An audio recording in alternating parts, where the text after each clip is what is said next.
क्या भगवान श्री नारायण सोते हैं? क्या भगवान श्री नारायण को जगाया जाता है? जो देव सैन्य एकादशी है, हरि सैन्य एकादशी है, इसमें भगवान क्या शयन अवस्था में चले जाते हैं? सारी जानकारी हम आपको देने वाले हैं।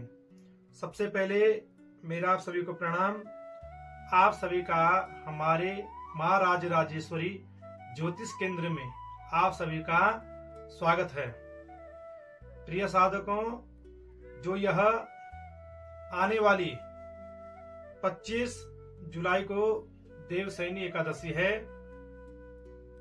उसमें भगवान जो श्री नारायण है वह क्षीर सागर में जाकर विराजमान होने वाले हैं और जो उनकी मुद्रा होगी वो शयन की मुद्रा होगी। जो यह देवशयनी एकादशी है, यह अपने नाम के ही अनुरूप है या हरिशयनी एकादशी है। क्या है इस एकादशी का रहस्य? क्यों से देवशयनी एकादशी कहा जाता है? सारी जानकारी आपको इस अंक में मिलने वाली है।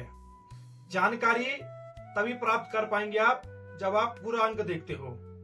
तो सबसे पहले जो आज का पंचांग है वह देख लेते हैं। आज का पंचांग है संवत 2083, 19 जुलाई 2026, शुक्ल पक्ष, षष्ठी तिथि, उत्तर फाल्गुनी नक्षत्र और रविवार। जो देवशयनी एकादशी है और हरिप्रबोधनी एकादशी है, इसमें भगवान जो नारायण है वह क्षीर सागर में जाते हैं और जो ये चातुर्मास चलेगा, इस चातुर्मास में भगवान श्री नारायण जो सृष्टि की जो देखभाल है भगवान शिव के हाथ में देने वाले हैं।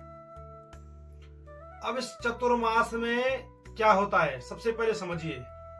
चतुर्मास में जितने भी हमारे ऋषि मुनि हैं, जितने भी हमारे योग साधक हैं, ध्यान साधक हैं, वह क्या करते हैं? एक ही जगह पर रह करके भगवान का स्मरण करते हैं। इस चातुर्मास में बरसात ज्यादा होती है और क्या है, हर एक स्थान पर टूट फूट जैसी समस्याएं उत्पन्न होती है।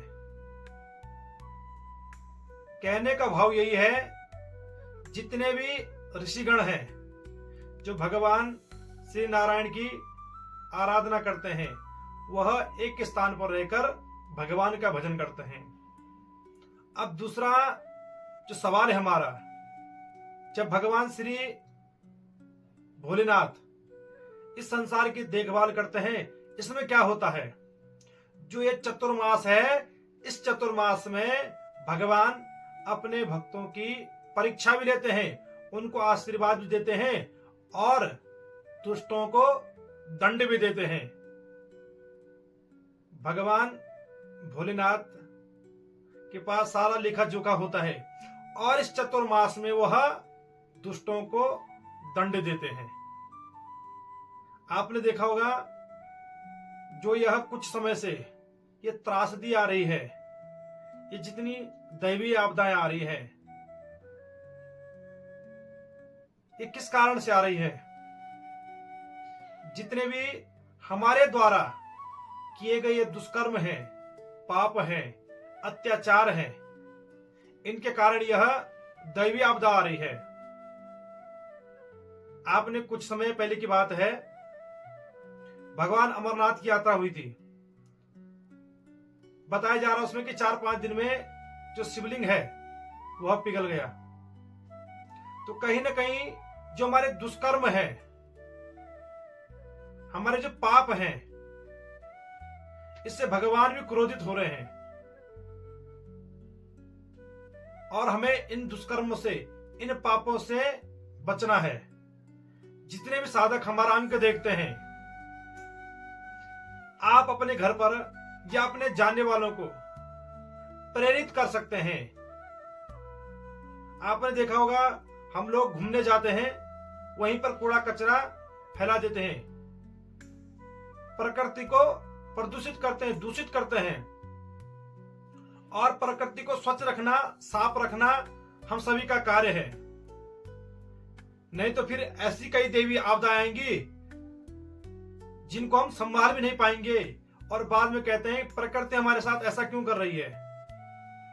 ये सब हमारे कर्मों का फल है, इसलिए आप उनको समझाइए और बताइए प्रकृति के साथ खिलवाड़ ना करें, प्रकृति को स्वच्छ रखें।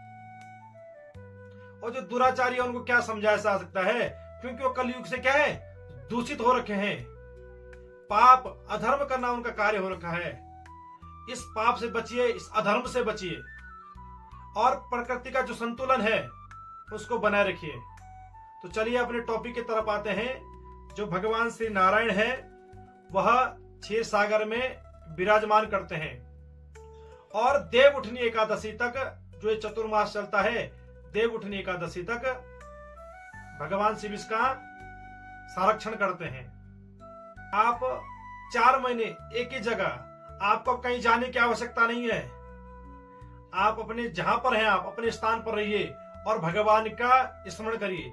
ये चातुर्मास का जो समय है बड़ा ही दुर्लभ है।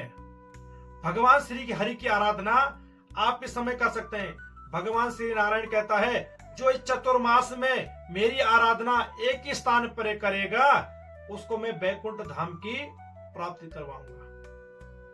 जिस साधक को भी भगवान श्री नारायण के बैकुंठ धाम की प्राप्ति चाहिए, उस साधक को सबसे पहले भगवान श्री हरि का स्मरण करना नहीं भूलना है।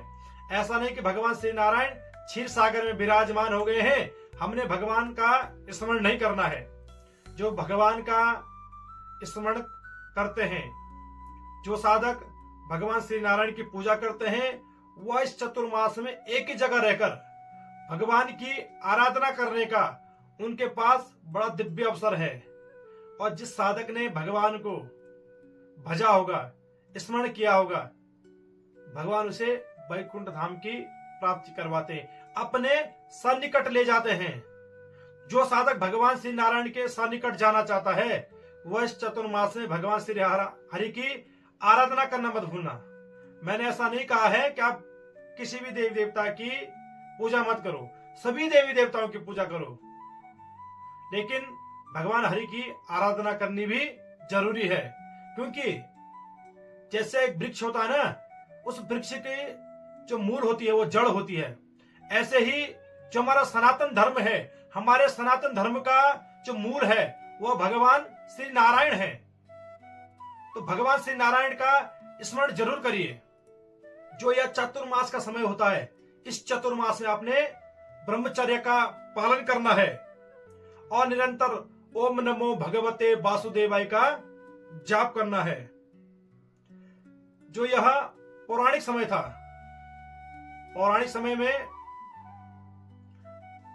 जो एक गाड़ियों की व्यवस्था है यह नहीं थी, वाहन की व्यवस्था नहीं थी। जो आजकल के एरोप्लेन है वैसी व्यवस्था हर किसी के पास नहीं थी। हाँ, रावण के पास पुष्पक विमान था, उसकी बात अलग है, लेकिन जो गाड़ी घोड़ा है, ये एरोप्लेन, उसकी व्यवस्था नहीं थी। तो ऋषि मुनि एकत्रित रहते थे एक जगह पर और भगवान का स्मरण करते थे। और जो घटनाएं आजकल चातुर्मास में हो रही है, ये गाड़ी का एक्सीडेंट होना, कहीं पर भूस्खलन होना, किसके कारण हो रही है? ये हमारी लापरवाही के कारण हो रही है। जैसे ही चातुर्मास होता है तो आपने एक स्थान पर रहना है, स्थान परिवर्तन नहीं करना है। कम से कम कोई मुख्य कार्य हो तभी स्थान परिवर्तन करे, नहीं तो एक स्थान पर रहकर भगवान श्री नारायण का स्मरण करना है। और जो आगे की जानकारी होगी हम आपको देवशयनी एकादशी में देंगे।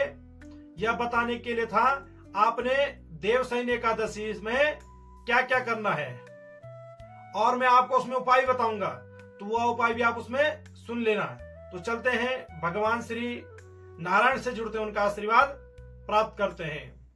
ओम शांताकारं भुजगशयनं पद्मनाभं सुरेशं विश्वाधारं गगनसदृशं मेघवर्णं शुभांगं लक्ष्मीकान्तं कमलनयनं योगविद्यानिगम्यं वन्दे विष्णु भवभयहरं सर्वलोकैकनाथं सर्वलोके कनाथम। इन्हीं सभी के साथ हमारी तरफ से आपके जीवन के लिए मंगल शुभकामनाएं। जय माता दी, जय मां राजराजेश्वरी।